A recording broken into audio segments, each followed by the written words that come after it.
Today, I'm going to show you how to delete a bank account in QuickBooks Online. Usually, it's not possible to delete your bank account, but however, you can disconnect it from your books. So in this video, to achieve the same solution, we would disconnect the bank feed so QuickBooks stops downloading new transactions from that bank account. First, sign in to QuickBooks Online and open the correct company file. Before disconnecting the account, review any transactions still waiting in the bank feed. If there are transactions in the For Review tab, match, categorize, or exclude them first.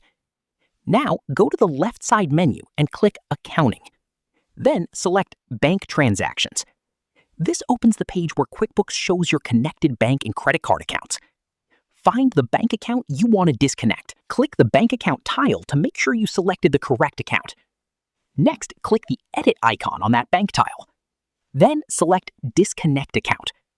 QuickBooks may show a message explaining disconnecting stops future downloads, but keeps your existing data. Review the message carefully. If everything looks correct, click Disconnect to confirm. QuickBooks will stop downloading new transactions from that bank account. The account may disappear from the bank transactions page or show as disconnected, depending on your layout. You can still find the account in your chart of accounts and review its past transactions, register, reports, reconciliations, and reconciliations.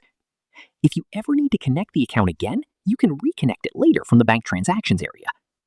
And that's how to delete, or more accurately, disconnect, a bank account in QuickBooks Online in 2026.